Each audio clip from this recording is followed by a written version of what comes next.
자, 이제 진짜 마지막일 것 같습니다. 더 이상 안 하고 싶은데, 우리 수업 때는 또 아마 정리를 마저 해야겠죠? 일단, 신학로 개척 보겠습니다. 신학로 개척이라고 하는 것은, 우리 흔히 뭐, 대항해 시대라고 하는 그 시대인데요.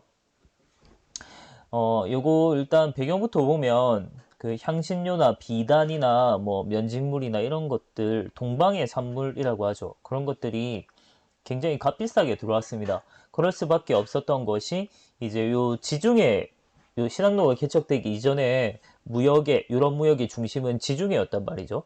근데 이 지중해를 독점하고 있는 것이 바로 이슬람이랑 이탈리아 상인들이었단 말이죠. 그래서 그 외에 다른 이제 유럽 애들은 얘들을 한번 거쳐서 오는 아주 값비싼 게 돈을 주고 사야만 했던 것이죠.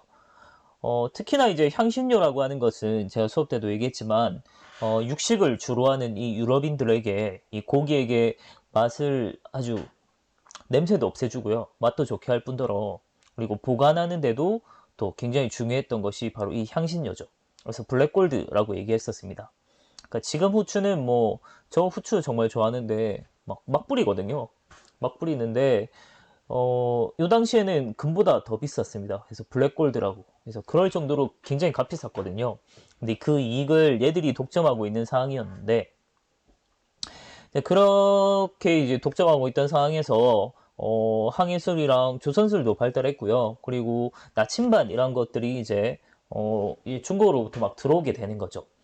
나침반 어디서 발명됐습니까? 송이죠, 송. 중국 할 때 오래 했었죠. 송의 선대 발명품. 송으로부터 이제 나침반이 막 들어오게 되고 그런 것 때문에 이제 조건이 갖춰진 거죠. 거기에다가 이제 이베리아 반도에 있던 이제 에스파냐, 포르투갈 같은 경우는 지중해 무역에서 굉장히 동떨어져 있었거든요. 그래서 얘들 같은 경우는 자기들이 이제 무역의 이점을 가지려면 새로운 신항로를 개척해야만 하는 거죠. 그렇다고 해서 이슬람 세력을 다 무찌르고 지나갈 수 없죠. 그래서 지중해로 가지 못하기 때문에 대서양으로 돌아서 가는 길을 찾게 된 것이다 라고 하는 게 신항로 개척이라고 생각을 하면 돼요. 그래서 특히나 여기는 국가적으로 나서서 적극적으로 이제 지원을 했습니다. 에스파냐와 포르투갈이 해당되죠. 그래서 뭐 콜럼버스가 이제 서인도 제도를 막 도착을 했고요. 그리고 뭐 콜럼버스는 자기가 죽을 때까지 인도라고 생각을 하고 죽었죠. 아메리카였는데.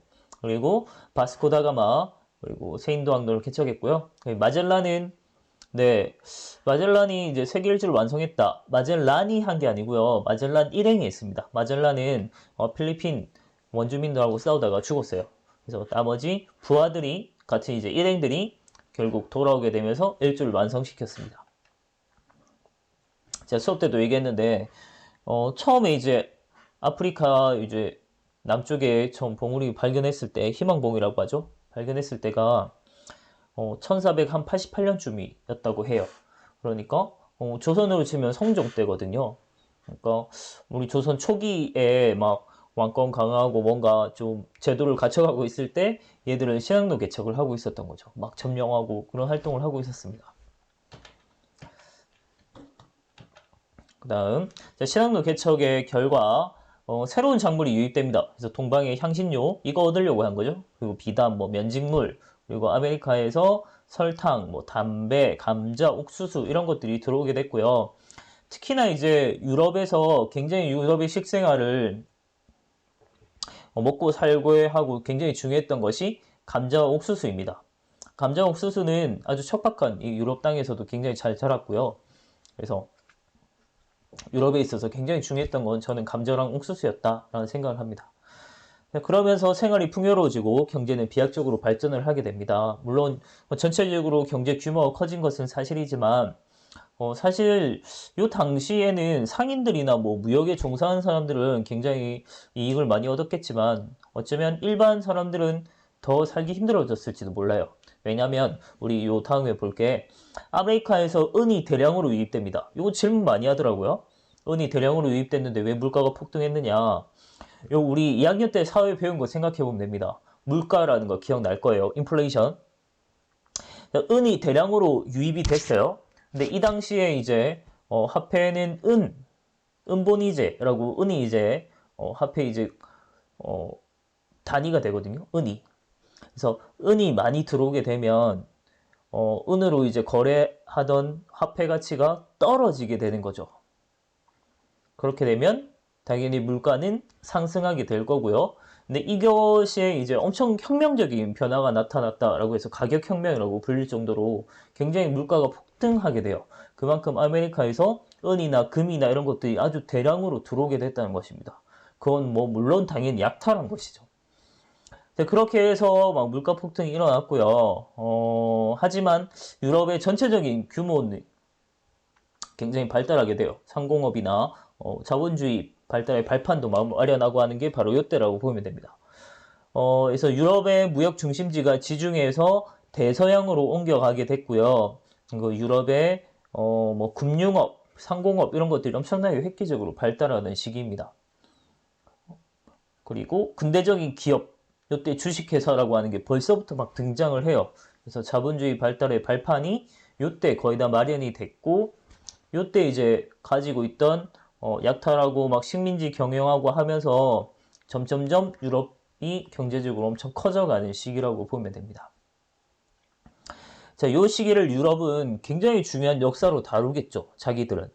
그래서 요거를 막 자기들은 뭐 동서양의 만남과 문명의 교류와 확대가 됐고, 그래서 세계사적인 시야로 볼 때 뭐 굉장히 세계를 보는 시야가 넓어졌고, 동서양의 만남 아주 좋은 게 평가를 합니다만, 실질적으로 요때 이제 아시아나 아메리카나 아프리카는 뭐잘 살고 있었는데, 오히려 이제 얘들에 의해서 문명이 막 파괴되기도 하고, 뭐 정복당하고 약탈당하고 막 학살당하고 굉장히 끔찍한 역사라고 볼 수 있겠죠.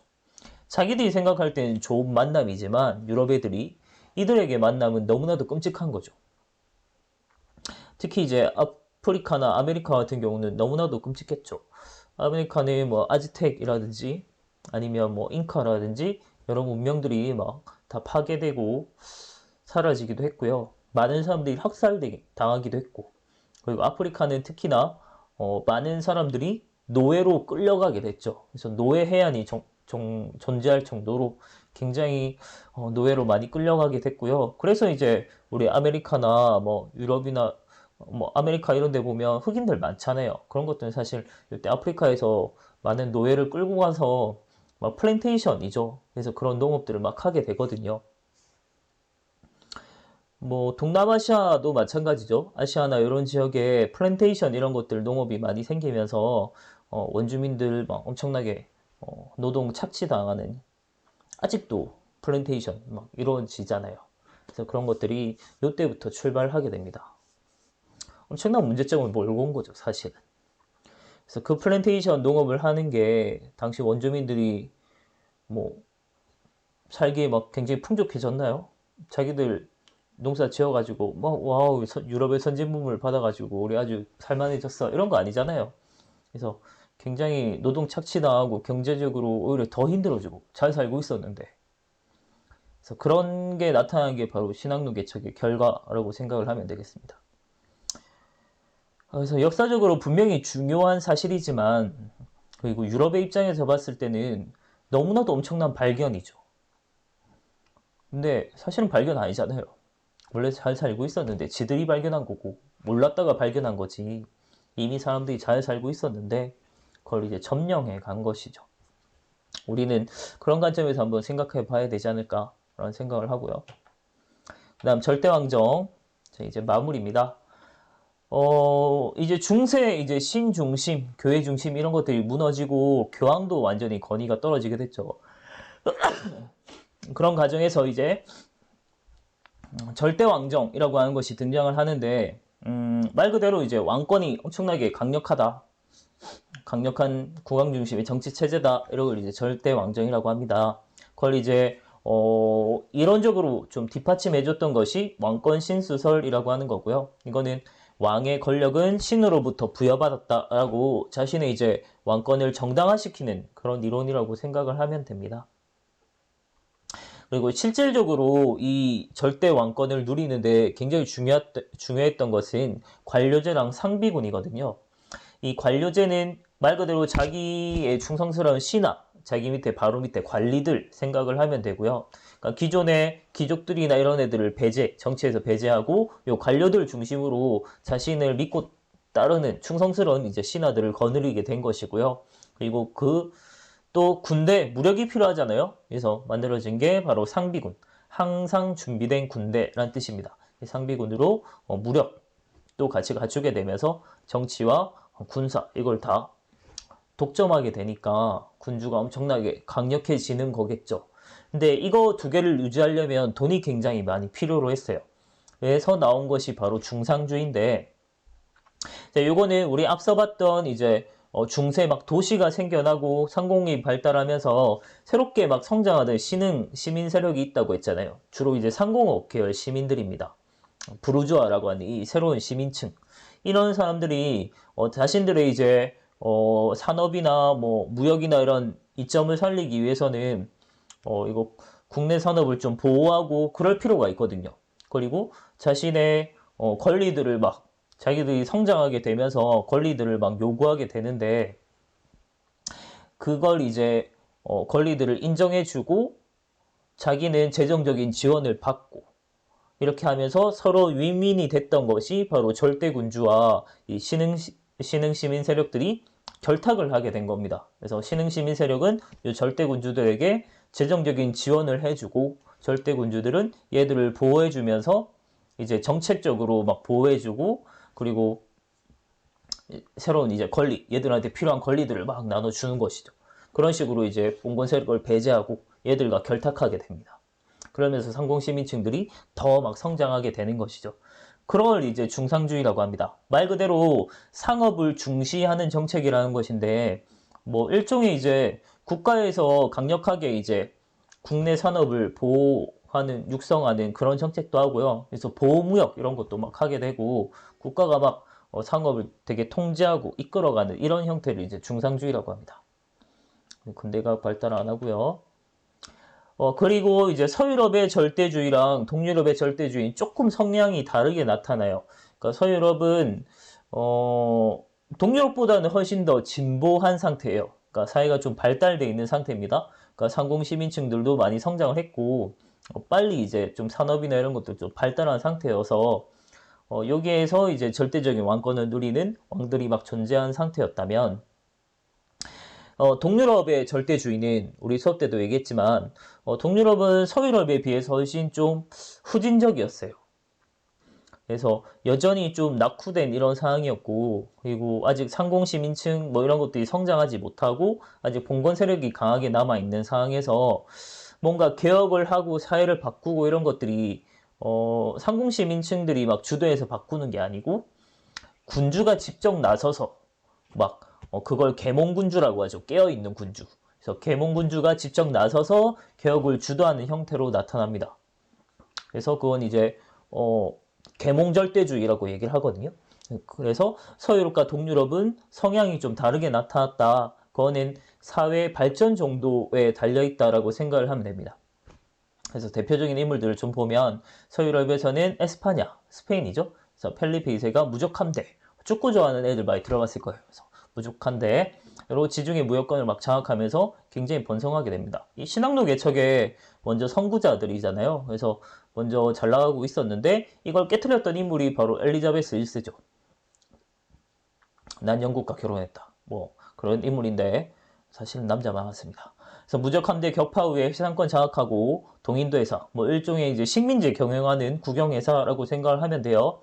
그리고 상공업 육성하면서 굉장히 잘 나갔고요. 그 다음에 절대주의의 모범 국가라고 한 건 사실 프랑스죠. 그래서 루이 14세, 나는 태양이다. 짐은 곧 국가다. 그래서 엄청난 이제 강력한 절대군주의 성향이 나타난 게 바로 루이 14세입니다. 레깅스와 하이는 좀 끔찍하지만. 자, 그리고 동유럽 같은 경우는 앞서 얘기했듯이 계몽군주가 주도해서 나타났고, 러시아는 피오트르 대제. 그래서 피오트르 대제. 그래서 서유럽의 문화를 직접 선수 배워가죠. 그래서 적극적으로 수용을 했고요. 그리고 상트페테르부르크를 건설합니다. 그다음 오스트리아는 마리아 테레지아 근대 상업 육성을 하려고 노력했지만 노력했다 되는 건 실패했다는 얘기입니다. 그리고 프로이센, 지금의 독일 생각하면 되는데요. 그래서 프리드리 대왕 때 슐레젠이라고 한 지방을 차지했고 성장을 하게 됩니다. 요까지 끝.